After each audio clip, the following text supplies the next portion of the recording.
আসসালামু আলাইকুম রহমতুল্লাহ। প্রিয় দর্শক, যারা বুদ্ধিবৃত্তিক শত্রুতা ইসলামের বিরুদ্ধে চর্চা করে তারা আমাদের ভিতর অনেকগুলো ভুল থিম ছড়িয়েছে। তার ভিতর একটা হলো সেকুলারিজম। সেকুলারিজমের মূল কথা হলো ধর্ম আলাদা, রাষ্ট্র আলাদা। অর্থাৎ রাষ্ট্রীয় কোনো বিষয়, রাষ্ট্রের বিচার, রাষ্ট্রের অর্থনীতি, রাষ্ট্রের সংবিধান, রাষ্ট্র পরিচালনার মৌলিক কোনো জায়গায় ধর্ম থাকবে না। অর্থাৎ রাষ্ট্রের সব জায়গা থেকে ধর্মের ছায়া মুছে দিতে হবে।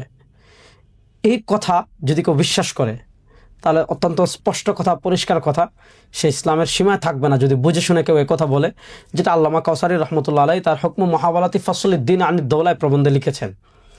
এর বিপরীত আরেকটা চিন্তা আছে, যেটা হাকিমুল উম্মাত আশরাফ আলী থানভী রাহিমাহুল্লাহর রাজনৈতিক দৃষ্টিভঙ্গি নিয়ে আলোচনা করতে গিয়ে শেখুল ইসলাম জাস্টিস তাকি উসমানী হাফিজাহুল্লাহ তার হাকিমুল উম্মাতকে সিয়াসি আফকার বইয়ে লিখেছেন। সেটা হলো, একদল আছে মুসলমানদের ভিতর যারা ধর্মনিরপেক্ষতায় প্রভাবিত হয়ে এই কথা বলে যে ধর্ম আলাদা, রাষ্ট্র আলাদা। অর্থাৎ রাষ্ট্রের কোনো কাজে, রাষ্ট্রের কোনো ক্ষেত্রে ধর্ম থাকবে না।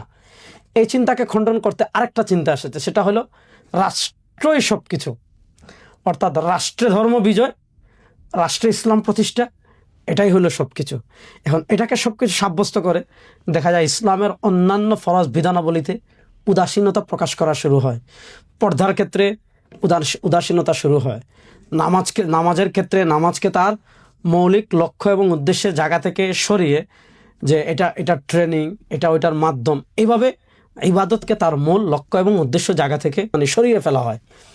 এখানে ধর্ম আলাদা, রাষ্ট্র আলাদা, এটা বলার যেমন কোনো সুযোগ নেই, ঠিক তেমনিভাবে রাষ্ট্রে ইসলাম প্রতিষ্ঠার নামে ইসলামের অন্যান্য কোনো গুরুত্বপূর্ণ বিধান, কোনো ফরজ বিধানের প্রতি অবহেলা বা তুচ্ছ-তাচ্ছিল্য করার কোনো সুযোগ নেই। আমরা ইসলাম প্রতিষ্ঠার চেষ্টা করব, রাষ্ট্রীয়ভাবে দিন বিজয়ের চেষ্টা করব, কিন্তু রাষ্ট্রীয়ভাবে দিন বিজয়ের জন্য ইসলামের অন্য কোনো ফরজ বিধানাবলী, ইসলামের অন্য কোনো আবশ্যকীয় বিধানাবলী, সেটাতে ছাড় দেওয়া, সেটাকে বিকৃত করা অথবা সেটাতে অবহেলা করা, এটার কোনো সুযোগ নাই। তাই আমি দেশবাসীর কাছে অনুরোধ করব, সামনে আমাদের জাতীয় নির্বাচন, ত্রয়োদশ জাতীয় নির্বাচন। যারা পরিপূর্ণ শরিয়ার পক্ষে, যারা শরিয়ার পক্ষে কথা বলবে, যারা ইসলামী দণ্ডবিধির পক্ষে কথা বলবে, যারা প্রচলিত সিস্টেমের বিপরীত গিয়ে নতুন বন্দোবস্তের কথা বলবে, আগামী নির্বাচনে আপনারা তাদের পক্ষেই থাকবেন। আপনাদের মূল্যবান ভোট তাদেরকেই প্রদান করবেন।